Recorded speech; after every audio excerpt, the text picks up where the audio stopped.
Sam Seder on the Majority Report. It's a pleasure to welcome back to the program Alex Sammon, feature writer at Slate.com.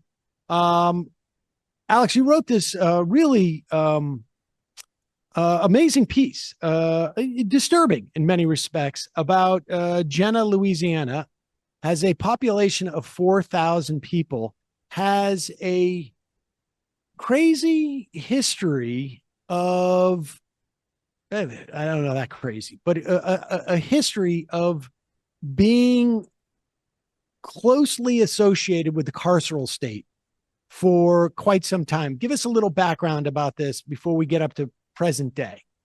Yeah, so this is like central Louisiana, so it's, a part of the state, a part of the country. There's not a lot of economic activity. It's not certainly not a metropolis. And so like a lot of these places, it was an oil and timber town, basically, Gina. It's like you either work in the oil fields or the logging woods. And both those things went bust in the 80s. And so what happened there, as in many places in Louisiana, is they set out to diversify the economy and they built a prison, which was, steady industry. It's like it's the way a lot of these towns bring federal money or state money to places that are pretty much, blighted and forgotten about. So they built this prison in just outside of town. It was a juvenile detention center at first, and it's like 276 beds.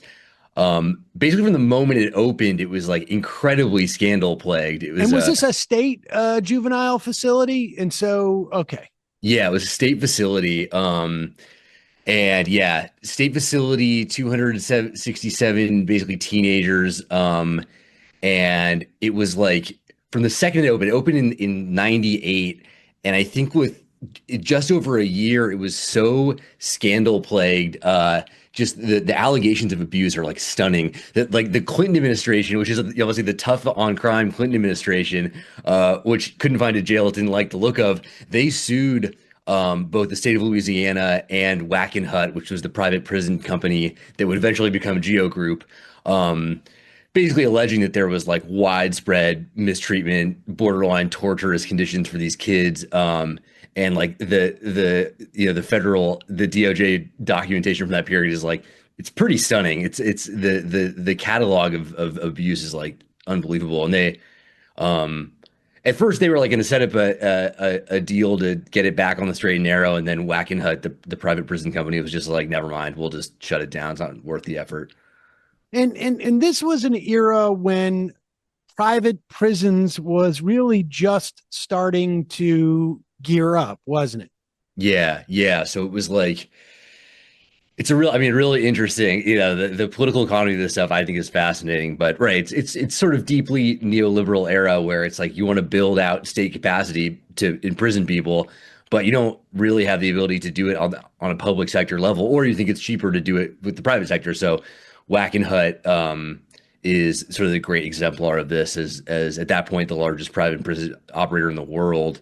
Goes on to become Geo Group. Now we have Geo, which is the biggest in the country. And that's all before we get into immigrant detention, right? That's before this industry evolved. So that was yeah, late 90s. Right. And this was all sort of like a trajectory, I think, if I remember correctly, from the 80s, the early 80s, as Reagan era, and it had really its biggest growth, I think, as far as I remember, or I should say, until I think recently, in the wake of that the crime bill under Bill Clinton, Yep. that sort of confluence of both the tough on crime era and the, like you say, neoliberal sort of more corporate policies of the Democratic Party. And then, okay, so what happens after it closes? Then what happens with this facility? Yeah, so really short run, right? Not the best, not the most heartening ROI on that thing. They build it up. They get 16 months of basically child abuse. It gets shut down and emptied out. It sits empty for a handful of years until Katrina hits. And so this is, then becomes a classic Louisiana story where Katrina hits, and then there's another hurricane, the name of which now eludes me. But 3 weeks later, there's another Category 3 hurricane that hits. So like the lower latitudes of Louisiana are obviously flooded, and a lot of the prisons get flooded. So they need to relocate prisoners to different facilities. And they reopened this facility in Jena to house prisoners from other prisons that have been decommissioned by the storm. And so in '05 it reopens, and they just relocate hundreds of prisoners up there and on an emergency basis, and they actually bring down. I mean, the staffing is not whacking at this point. The staffing is actually they bring down like COs from Rikers and other places in the state, and So is this a state-run facility at that time, or is it Wackenhut just sort of like subcontracting back to they're just bringing people it's around from the rest of the yeah, country? yeah. I think they entered into an agreement with the state just to on a temporary basis, emergency basis to house people there, basically, quote unquote. And yeah, so it's not even staffed up with private staff. It's staff from other prisons, but of course, like the behavioral pattern is exactly the same. It takes almost no time. I mean, the stories of even just relocating the prisoners to this place, like horrific, like the testimony about how they relocated the prisoners itself is stunning. And then you hear these reports come out later about how, I mean, unbelievable torrent of racial abuse for black prisoners. And it too is so bad that they end up having to shut it down and empty it out again. It's it even Like does despite all does of, Wackenhut, like, I don't understand. Like, it's one thing to say like we need to shut down this prison because there are abuses going on here, but how does the facilitator of these abuses, like, it's not the physicality of the prison that is problematic. It is obviously the company that's running it. right. Like, how did they stay in business? And like, what kind of, when it gets shut down, are they just like, well, we tried and they just walk away? Or like, how is there no recourse or accountability for the actual company? It's pretty amazing. I mean, they rebranded. They became Geo Group, so it's not that there was no movement in in their corporate behavior. I mean, I went through and I looked actually at earnings statements and shareholders reports and stuff from this period, and when the facility is empty, obviously, they're not happy about that. On Right. every balance sheet, they're like, there's a, line for the Gina facility and it's empty and stuff. But at the end of the day, it's like, it's bringing in, you get these federal contracts and you bring them down, and there's a lot of I mean, it's a lot of money. It's a big Right. industry. And, we've seen their political influence also grow and grow and grow. And Pam Bondi, of course, our esteemed attorney general, was a lot, lobbyist for them up until the second that she took her current position. And yeah, it's just an incredibly remunerative industry finally. So And so, okay, it shuts down then, and then it gets a third life, I guess. yeah, third life. So it shuts down again after the post Katrina debacle.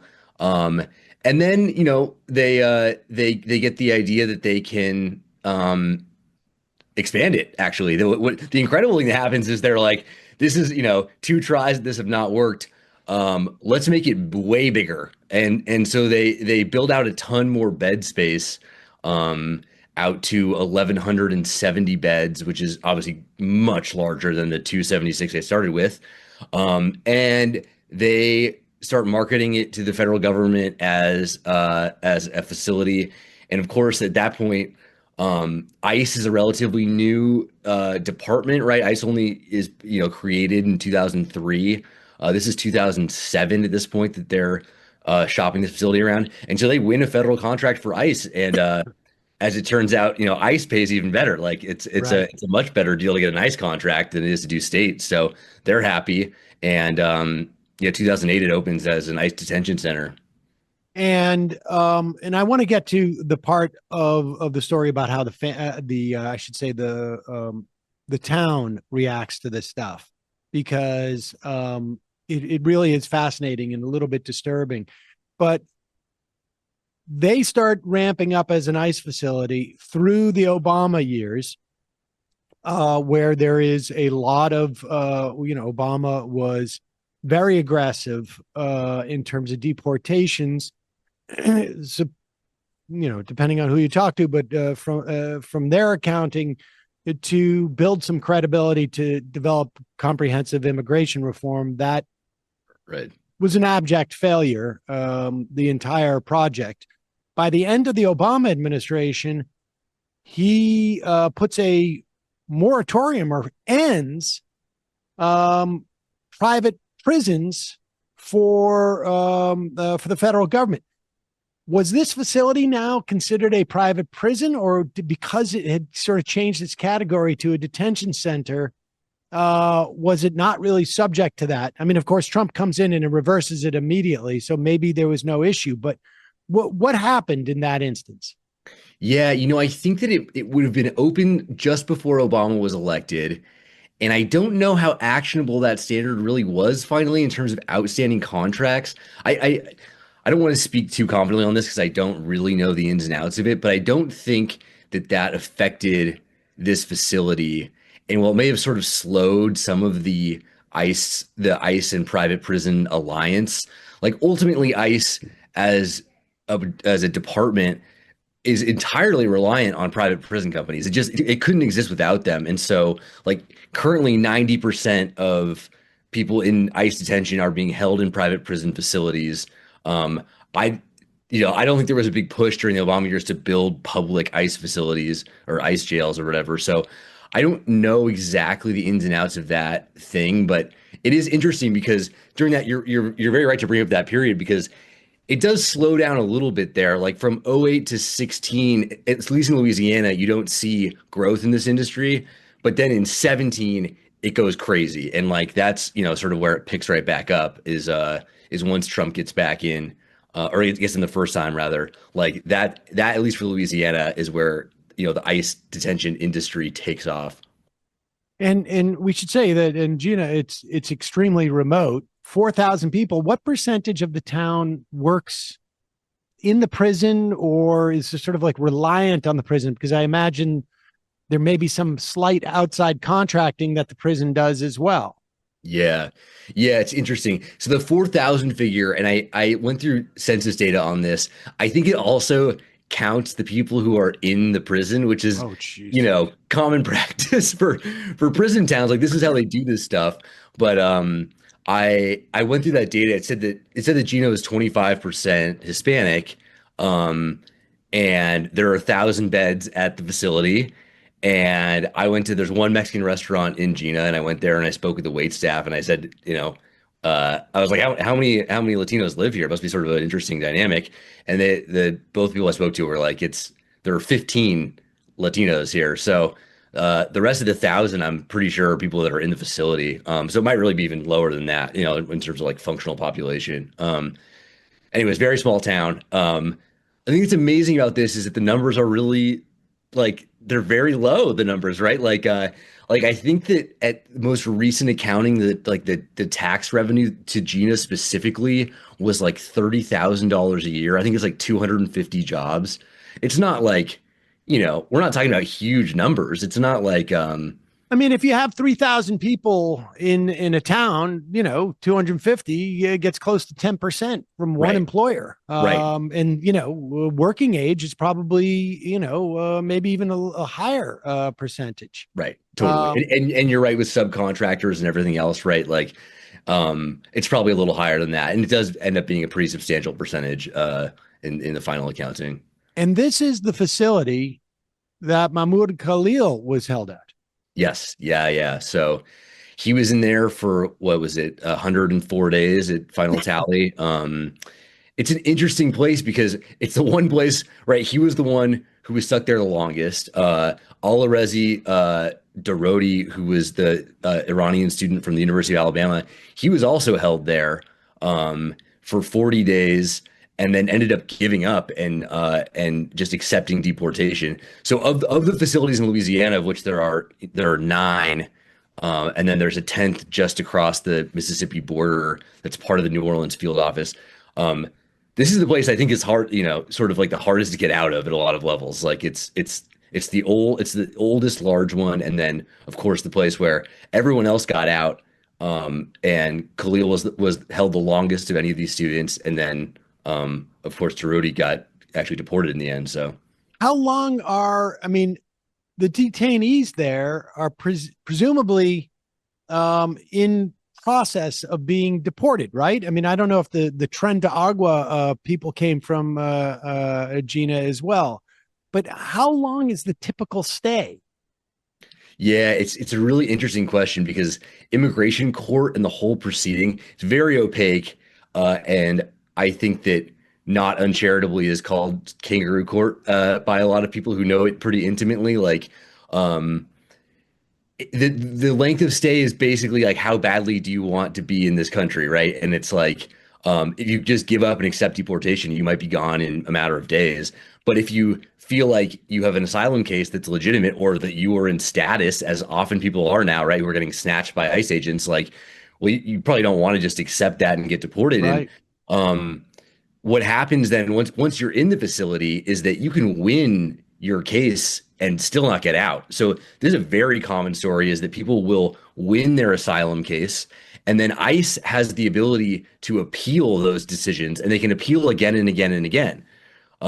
So you can win They a can case. appeal multiple times. Yeah, yeah, yeah. You can appeal. They can appeal multiple times, and they have time to decide if they want to appeal. So they don't even have to appeal immediately. You can sit there for 30 days while they're mulling over whether or not they will appeal.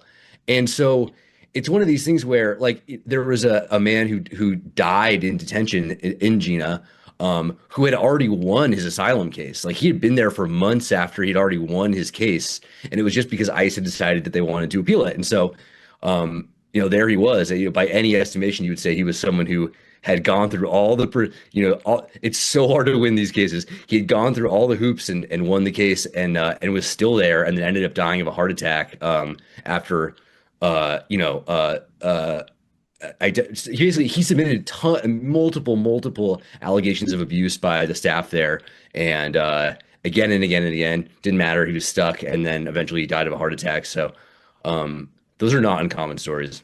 Talk a little bit about before we go the the town. I mean, the before we hopped on it, it reminded me a little bit of Zone of Interest. Of course, this is not a death camp, although for some it was, but it's not. Its purpose is not, to kill people. But you can see in your story how the it feels like this detention center is a source of shame for the town, and that it sort of feels like it's slowly eating away at people.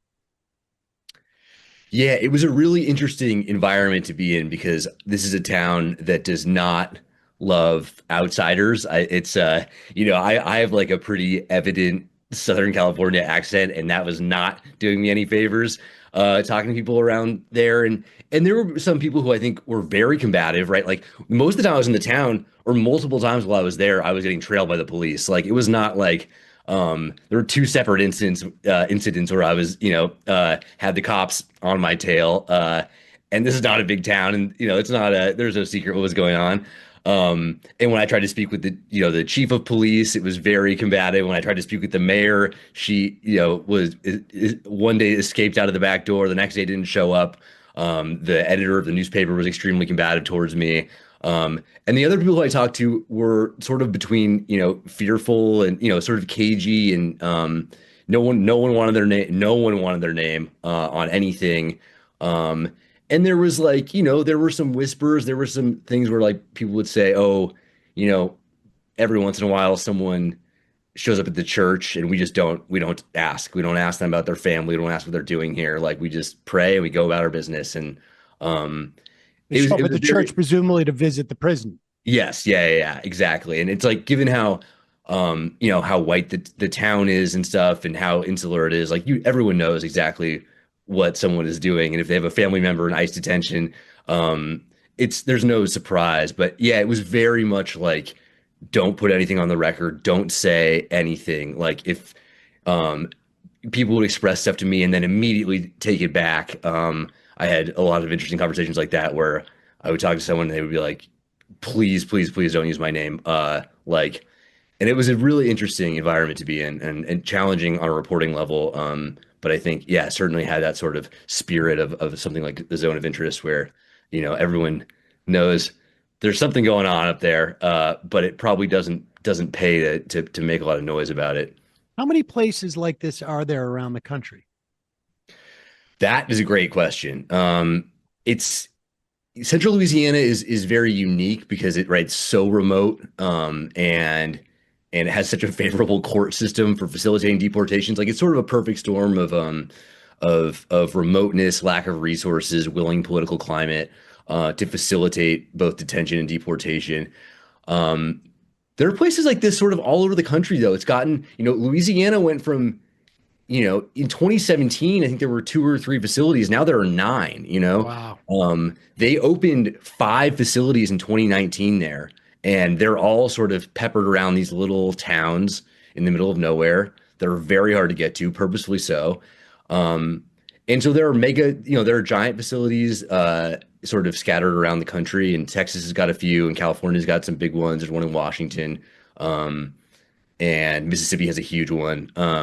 But yeah, they're what's interesting right now is they're trying to expand this as well, right? There's a big push by the Trump administration to expand ICE detention. And so I think we're going to see more and more of these. What's interesting is that basically they identify prisons and jails that have been closed or not being used, oftentimes because of abuse allegations, and they dust them off and they turn them into ICE facilities. That's sort of the afterlife of pretty much any of these buildings. Well, Alex Sammon, thanks so much for coming on and talking to us about your piece. We will link to it in Slate, entitled "Donald Trump is enacting his darkest agenda in the backyard of a small town." Absolutely no one wants to talk about it. I appreciate your coming on and telling us about it. Once again, thanks for coming. Yeah, you bet. Thanks for having me, Sam. Hey, folks, don't forget to hit the subscribe button and check out our daily show. We do it every day at 12 p.m. Eastern for about 2.5 hours. We even take phone calls. You should check that out.